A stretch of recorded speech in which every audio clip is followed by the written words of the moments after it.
Hello students, आज आपण बघणार आहे आपला last part of first unit of MHRM. Last पार्टमध्ये छोट्या छोट्या कन्सेप्ट्स आहेत, बट थोड्या डीपली त्या समजणं गरजेचं आहे.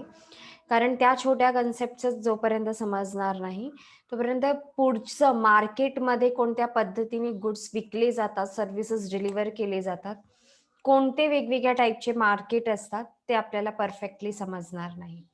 तर सगळ्यात पहिले आज आपण कस्टमर रिलेशनशिप मॅनेजमेंट पासून स्टार्ट करणार आहोत, की कस्टमरची आणि सेलरची कोणत्या पद्धतीने रिलेशनशिप मेंटेन केली जाते, कोणत्या पद्धतीने हे मार्केटमध्ये एकमेकांशी रिलेट होतात. तर आपण स्टार्ट करूया आजचा session with customer relationship management.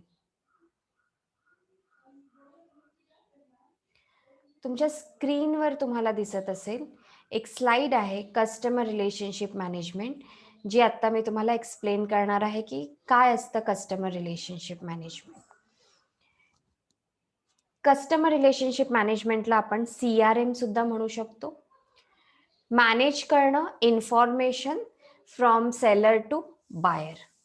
Buyer point of view विचार करायचा आहे. कस्टमर किंग असतो मार्केटचा, त्याच्यामुळे त्याची लॉयल्टी टू असणं गरजेचं आहे.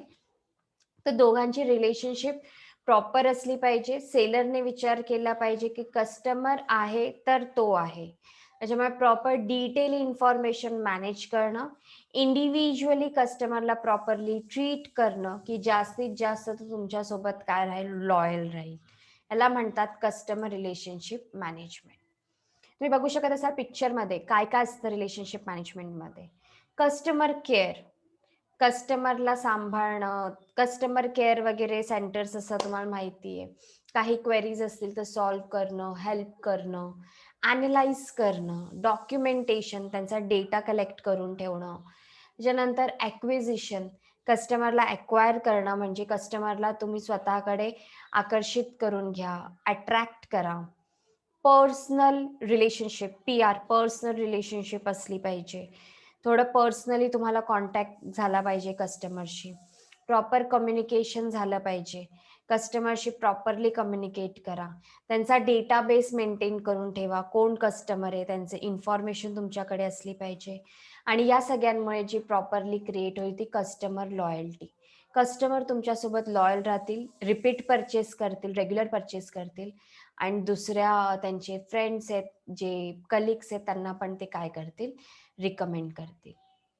देन डिफरंट टाईपच्या टेक्निक्स आहेत, त्या टेक्निक्स आपण बघू. कोणकोणत्या टेक्निक्स आहेत कस्टमर रिलेशनशिपच्या. फर्स्ट टेक्निक आहे data वेअरहाऊसिंग and data mining. Data वेअरहाऊसिंग म्हणजे तुम्हाला डेटा काय करून ठेवायचा आहे, स्टोअर करून ठेवायचा आहे. लाईक गोडाऊनमध्ये आपण जसे गुड्स स्टोअर करून ठेवतो, तुम्हाला डेटा वेअरहाऊसिंगमध्ये डेटा स्टोअर करून ठेवायचा आहे. त्याला म्हणतात डेटा वेअरहाऊसिंग.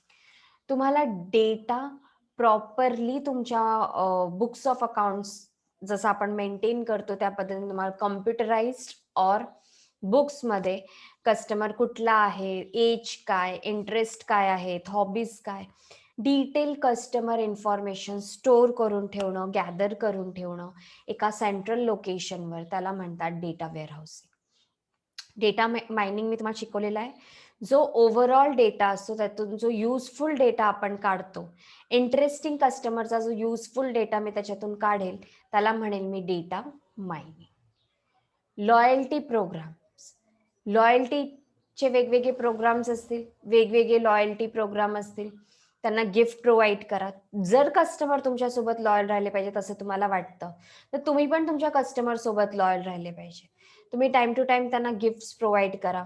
इंटरेस्टेड कस्टमरला थोडंसं हायलाईट करा, त्यांना तशी ट्रीटमेंट द्या, इम्पॉर्टन्स द्या. त्या लॉयल कस्टमरला तुम्हाला प्रॉफिटेबल बनवण्यासाठी त्यांच्यासाठी प्रॉपरली बिहेव करा त्यांच्यासोबत. ते सगळं कशात येतं, loyalty programme. 1-to-1 marketing, 1 seller 1 customer. 1-to-1 marketing असणं खूप गरजेचं आहे. सेलरला कस्टमर पर्यंत पोहोचायचं आहे, तर त्यांना पर्सनल रिलेशनशिप, पर्सनल कॉन्टॅक्ट असला पाहिजे त्यांच्या कस्टमरशी. पर्सनल कॉन्टॅक्ट असेल कोणते गुड्स हवेत कस्टमरला तुमच्याकडून, त्यांचे चॉईसेस काय आहेत, त्यांच्या हॉबीज काय आहेत, लाइक्स डिसलाइक्स काय आहेत, हे प्रॉपरली याच्यावरून समजेल. तर 1 to 1 मार्केटिंग असणं गरजेचं आहे रिलेशनशिप मेंटेन करण्यासाठी.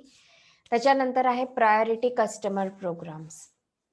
तुमच्या कस्टमरसाठी काही असे प्रोग्राम तुम्ही अरेंज करा, की जेणेकरून जे प्रायोरिटी कस्टमर आहेत, जे मेन कस्टमर आहेत, तुमच्या जे पूर्ण सगळे कस्टमर आहेत, त्या बंचमधून जे मेन कस्टमर आहेत, जे तुमचे रेग्युलर कस्टमर आहेत, त्यांना आफ्टर सेल सर्व्हिसेस, डिलिव्हरी, त्यांच्या कंप्लेंट सॉल्व्ह करणं, मोस्ट व्हॅल्युएबल कस्टमरच्या लिस्टमध्ये त्यांना ठेवा.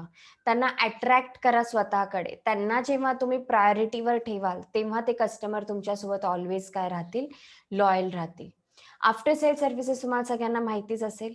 गुड्स घेतल्यानंतर तुम्ही ज्या सर्व्हिसेस त्यांना प्रोव्हाइड करताय, त्याला आपण म्हणतो आफ्टर सेल सर्व्हिसेस. गुड्स घेऊन झाले, परचेस करून झाले, तर तुम्ही त्यांना काही वेगळ्या सर्व्हिसेस प्रोव्हाइड करताय. त्यांना डिलिव्हरी देताय, त्यांना रिपेअर्स, मेंटेनन्स, वॉरंटी, गॅरंटीमध्ये ज्याही सर्व्हिसेस असतील, त्या ज्या प्रोव्हाइड करतात त्या आपण म्हणतो आफ्टर सेल सर्व्हिसेस. प्रोडक्ट विकल्यानंतर एक सॅटिस्फॅक्शन सर्व्हे असला पाहिजे. कस्टमरने तुमचा प्रोडक्ट घेतला, बट तो सॅटिस्फाईड आहे का? सॅटिस्फाईड आहे का आणि नेक्स्ट टाइम तुमचा प्रोडक्ट तो परचेस करणार आहे का? हे तुम्हाला माहिती असलं पाहिजे. त्यासाठी तुम्हाला काय मेंटेन करायचं आहे? सॅटिस्फॅक्शन सर्व्हे मेंटेन करायचा आहे, की ज्या सर्व्हेमुळे तुम्हाला हे समजेल तुमचे कस्टमर तुमच्याशी किती सॅटिस्फाईड आहे, कोणत्या लेवलपर्यंत. त्यांच्या काही कंप्लेंट्स असतील तर त्या कंप्लेंट्स तुम्हाला रिमूव्ह करायच्या आहेत आणि त्यांना हेल्प करायची. Next one is customer service agent. Customer care तुम्ही ठेवा कस्टमरसाठी. त्यांचे काही प्रॉब्लेम्स असतील, त्यांच्या क्वेरीज असेल, त्यासाठी त्यांना सर्व्हिस प्रोव्हाइड करण्यासाठी तुमचा एक एजंट असला पाहिजे. एजंट एक प्रोफेशनल असला पाहिजे, स्किलफुल असला पाहिजे. त्याने सगळी इन्फॉर्मेशन, सगळ्या क्वेरीज सॉल्व्ह केल्या पाहिजेत, कस्टमरच्या प्रॉपर इन्फॉर्मेशन प्रोव्हाइड केली पाहिजे. एखादी स्पेसिफिक कंप्लेन असेल तर त्याला रिझॉल्व्ह करण्यासाठी तुमचा हा सर्व्हिस एजंट असला पाहिजे. And the last one, suggestion schemes. वेगवेगळ्या सजेशन स्कीम्स असतात. जेव्हा तुम्ही प्रोडक्ट परचेस करता ऑनलाईन, ॲमेझॉन, फ्लिपकार्ट, मिंत्रा, इथे जेव्हा तुम्ही प्रोडक्ट परचेस करता, तुम्ही जेव्हा एका प्रोडक्टला लाईक करताय किंवा त्याला तुम्ही ऑर्डर करताय, त्याला परचेस करताय, तुम्हाला त्याच्या खाली 3-4 सजेशन्स येतात. You may like this also. ते जे सजेशन्स आहेत ते तुम्हाला इथे प्रोव्हाइड करायचे. कस्टमर जेव्हा तुम्हाला एक प्रोडक्ट पसंत करतोय, तो जो परचेस करतोय, त्याला सजेशन्स द्या, की हे सुद्धा सजेशन असू शकतात. तुमच्या प्रोडक्टची पोझिशनिंग, ॲडव्हर्टायझिंग, ग्रेडिंग, स्टँडर्ड काय आहे ते प्रोडक्ट लोकांपर्यंत पोचवा. त्याच्यामुळे कस्टमर काय होईल, हॅप्पी होईल आणि तुमच्यासोबत जी रिलेशनशिप आहे ती ऑलवेज काय राहील, मेंटेन. तर या सगळ्या टेक्निक्स यूज करून आपण आपल्या कस्टमर सोबत रिलेशनशिप प्रॉपर मेंटेन करू शकतो. तर कस्टमर रिलेशनशिप पार्टमध्ये तुम्हाला एवढाच पार्ट शिकायचा आहे, की कोणत्या वेगवेगळ्या टेक्निक्स आहेत ज्याच्यामुळे तुम्ही तुमच्या कस्टमर सोबत एक रिलेशनशिप मेंटेन करू शकता. तुम्ही तुमच्या बुकमध्ये प्रॉपरली नोट डाऊन करून घ्या आणि समजून घेण्याचा प्रयत्न करा. याच्यावर तुम्हाला शॉर्ट नोट विचारू शकतात एक्झाममध्ये. नेक्स्ट पार्ट आपल्याला शिकायचं आहे मार्केट टार्गेटिंग. टार्गेट करणं म्हणजे काय हे तुम्हाला सगळ्यांना माहिती असेल. कोणाला पॉइंट आउट करणं, कोणाला सेंट्रलाइज्ड करणं, याला आपण म्हणतो टार्गेट करणं. एक प्रोसेस आहे, तुम्हाला मार्केट सिलेक्ट करायचं आहे याच्यात, त्याला आपण म्हणतो मार्केट टार्गेटिंग. फुल मार्केटला तुम्हाला फोकस नाही करायचा. फुल मार्केटमधून जो प्रॉफिटेबल मार्केट असेल तो मार्केट सिलेक्ट करून त्याला टार्गेट करायचा आहे. फ्रॉम एंटायर मार्केट, त्याला म्हणतात मार्केट टार्गेटिंग. जर तुम्ही ज्या ठिकाणी राहता त्याचा फुल मार्केट तुम्हाला स्टडीज नाही करायचा, त्यातला एक सेपरेट पार्ट काढणं, त्याला म्हणतात मार्केट टार्गेटिंग. टार्गेट मार्केट काय काय कन्सिस्ट करतं? ग्रुप्स ऑफ बायर और कंपनी और प्रोडक्ट जे काय करतायत ते मॅन्युफॅक्चर करतायत. मॅन्युफॅक्चरर जेव्हा प्रोडक्ट बनवतात तेव्हा त्यांचा सुद्धा एक ग्रुप मेंटेन केला जातो आणि त्या ग्रुपमध्ये तुम्हाला त्यांची एक प्रॉपर लिस्ट बनवायची आहे, की त्या टार्गेट मार्केटमध्ये तुमचे बायर कोण आहेत, तुमचे सेलर कोण आहेत, तुमचे प्रोडक्ट मॅन्युफॅक्चरर कोण आहेत, कोणत्या प्राइसने ते तुम्हाला विकायचे आणि कोणत्या एफर्ट्सने ते डिस्ट्रीब्यूट करायचे. या सगळ्यांचं डिटेल त्या टार्गेट मार्केटमध्ये असणं गरजेचं आहे. मला पिक्चरमध्ये पण दिसत असेल, टार्गेट करणं म्हणजे एखाद्याला पॉइंट आउट करणं, सिलेक्ट करणं. 5 पॅटर्न्स शिकायचे आहेत तुम्हाला याच्यात. कोणते 5 पॅटर्न्स आहेत ते वन बाय वन आपण बघूया. फर्स्ट पॅटर्न आपण बघू. कोणते 5 टार्गेट पॅटर्न्स आहेत ते आपण बघूया. तर फर्स्ट पॅटर्न मी सगळ्यात पहिले तुम्हाला दाखवते. Single segment concentration. आता हे सगळं काय असतं? हे सगळं ऍक्च्युली काय असतं आणि कसं वर्क करतो ते आपण वन बाय वन बघणार आहोत. सेकंड आहे मार्केट स्पेशलायझेशन. थर्ड आहे selective specialisation, product specialisation and the last one full market coverage. हे 5 पॅटर्न तुम्हाला या सब्जेक्टमध्ये या पॅटर्नमध्ये शिकायचे आहेत. तर स्टार्ट करूया आपण फर्स्ट पासून. Single segment concentration. Single segment concentration मध्ये काय असतं वन बाय वन डिटेलमध्ये शिकायचं. आणि हा क्वेश्चन मी तुमच्या समोर या पद्धतीने प्रेझेंट केलाय की जर हा क्वेश्चन तुम्हाला एक्झाम मध्ये आला, जितका एक्सप्लेनेशन मी लिहिलंय तेवढं पॉइंट वाईज एक्सप्लेनेशन तुम्ही लिहिलं त्या फुल क्वेश्चन मध्ये तर इनफ आहे तुमच्यासाठी. A company select only one specific single market segment and offers a single product to that segment. म्हणजे कंपनी एका सिंगल मार्केटला टार्गेट करते आणि त्या सिंगल मार्केटमध्ये सेगमेंटचा मिनिंग मी तुम्हाला सांगितलेलं पार्ट. ओके, मार्केट सेगमेंटेशन आपण शिकलो, त्याच्यात मी तुम्हाला सांगितलेलं पार्टिशन करणं मार्केटची. त्या सिंगल मार्केटमध्ये तुम्हाला एक सिंगल प्रोडक्ट विकायचं आहे, त्याला म्हणतात सिंगल सेगमेंट कॉन्सन्ट्रेशन. मार्केट पण सिंगल असला पाहिजे आणि प्रोडक्ट पण सिंगल असला पाहिजे एक. एक्झाम्पल घेऊया. A company may select a single market segment belonging to the upper income group and offer a new model of car only to that segment. म्हणजे मी मार्केट सिलेक्ट केला, एक असा मार्केट सिलेक्ट केला ज्याच्यात फक्त रिच क्लास लोक राहतात, upper income group लोक राहतात आणि त्यांना मी काय ऑफर केलं, न्यू मॉडेल ऑफर केला कारचा. The company may resort the niche marketing. Niche marketing means small marketing. Only one marketing mix is developed to satisfy that segment. Market छोटा आहे, सिंगल प्रोडक्ट विकायचं आहे, सिंगल मार्केट आहे, तर एकच मार्केटिंग मिक्स यूज कराल. सगळं सगळं यूज नाही करणार. प्रॉपरली त्या फक्त सिंगल प्रोडक्टवर काय कराल, टार्गेट कराल, सिंगल मार्केट. या स्ट्रॅटेजीमध्ये तुम्हाला हे सांगितलं की एकच सेगमेंट असला पाहिजे, एकच पार्ट असला पाहिजे, एकच प्रोडक्ट असला पाहिजे आणि मार्केटिंग मिक्स सुद्धा एकच असला पाहिजे. ओव्हरऑल सगळं काय असलं पाहिजे, सिंगल. ऑब्जेक्टिव्ह मध्ये तुम्हाला हे विचारू शकतात. त्यानंतर सेकंड तुम्हाला शिकायचंय, सेकंड पार्ट बघूया आपण.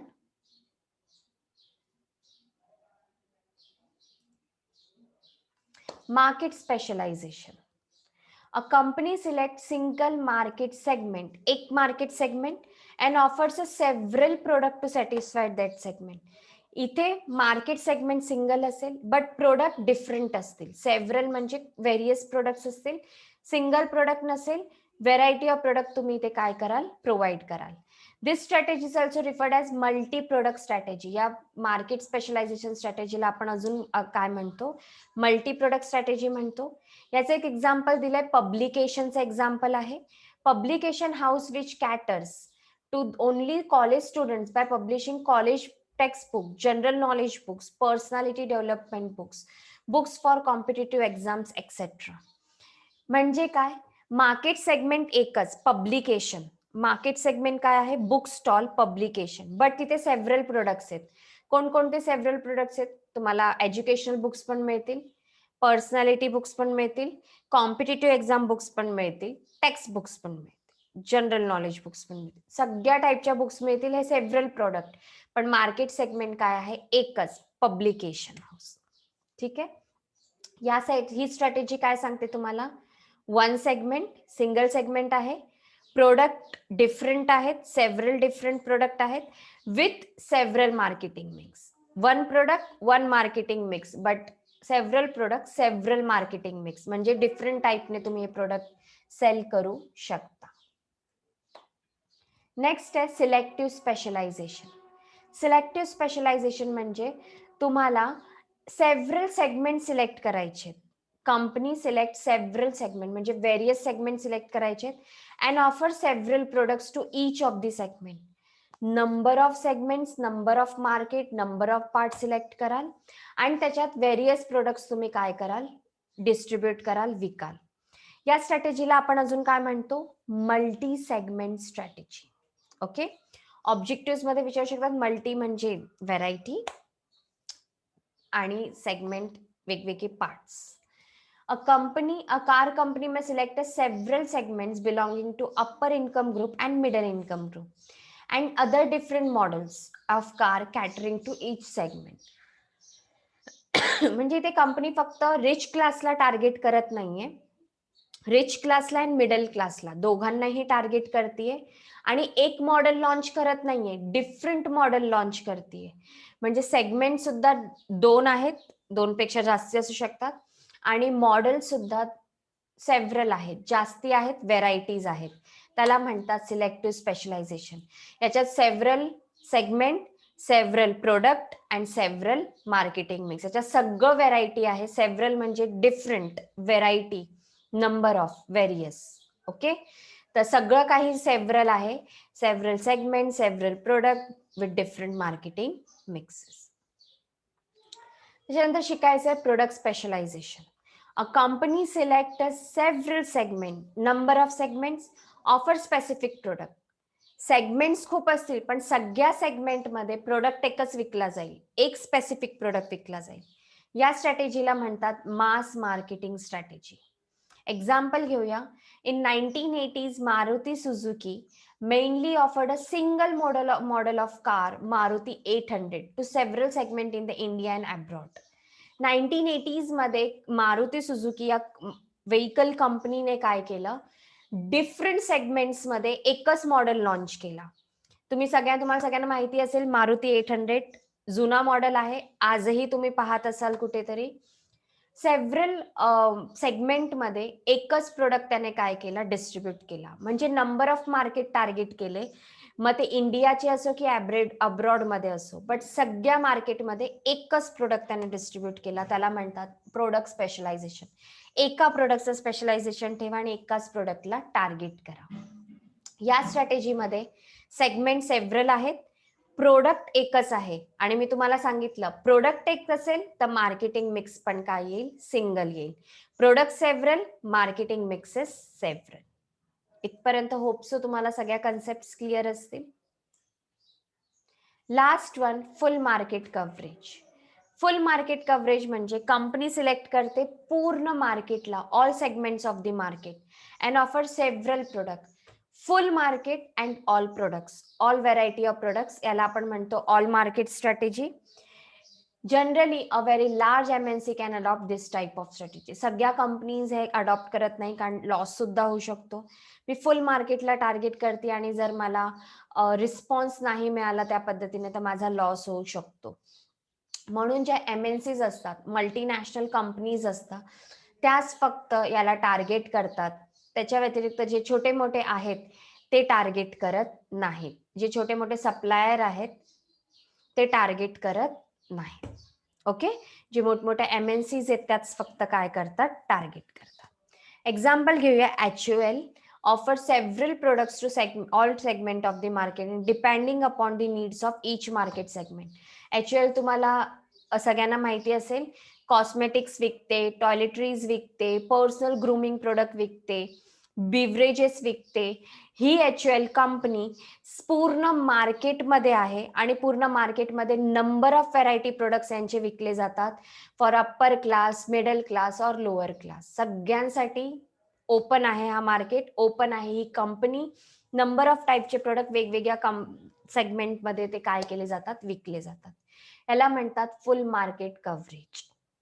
या स्ट्रॅटेजीमध्ये फुल मार्केट इन्व्हॉल्व्ह आहे, सेव्हरल प्रोडक्ट्स इन्व्हॉल्व्ह आहेत आणि डिफरंट मार्केटिंग मिक्सेस. तुम्हाला परत सांगतेय, जर प्रोडक्ट डिफरंट असतील तर मार्केटिंग मिक्सेस पण डिफरंट असतील. प्रोडक्ट सिंगल असेल तर मार्केटिंग मिक्स सिंगल असेल. तर इथे आपला चॅप्टर कंप्लीट झालेला आहे.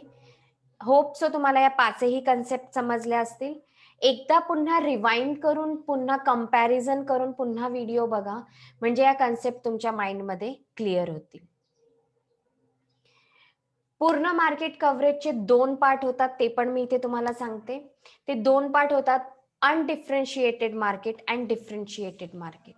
अनडिफरेन्शिएटेड मार्केट अँड डिफरेन्शिएटेड मार्केटचा डिफरन्स काय आहे तो मी इथे तुम्हाला समजवते. अनडिफरेन्शिएटेड जे मार्केट असतात, जे 2 पार्टमध्ये आपण डिवाइड करतो. त्यातला फर्स्ट पार्ट बघूया, अनडिफरेन्शिएटेड मार्केट. अनडिफरेन्शिएटेड मार्केटिंगमध्ये काय केलं जातं, कंपनी सेव्हरल सेगमेंट सिलेक्ट करते आणि सेव्हरल सेगमेंटमध्ये डिफरंट व्हरायटी ऑफ प्रोडक्ट्स विकण्याचा प्रयत्न करते. पण डिफरेन्शिएटेड मार्केटिंगमध्ये कंपनी सेव्हरल सेगमेंट सिलेक्ट करते, बट प्रोडक्ट केव्हा विकते, आधी मार्केटिंग मिक्सवरती लक्ष देते. अनडिफरेन्शिएटेड मध्ये सेव्हरल सेगमेंट, सेव्हरल प्रोडक्ट. पण डिफरेन्शिएटेड मध्ये सेव्हरल सेगमेंट बट प्रोडक्ट विकण्याच्या आधी मार्केटिंगवर जास्ती लक्ष दिलं जातं. मार्केटिंग मिक्स जास्तीत जास्त यूज केले जातात. हे लक्षात घ्यायचंय. याच्यात एवढी कन्सेप्ट तुम्हाला लक्षात ठेवायची, याच्यावर कोणताही एक फुल फ्लेज क्वेश्चन तुम्हाला येत नाही. फक्त ही कन्सेप्ट तुम्ही तुमच्या लक्षात ठेवा. रॅपअप करूया आपण आपला unit 1. Let's wrap up with units 1. आपण काय काय शिकलो? सगळ्यात पहिले आपण शिकलो मार्केटिंग म्हणजे काय, फीचर्स, इम्पॉर्टन्स, फंक्शन्स आणि इव्हॅल्युएशन शिकलेलो आपण.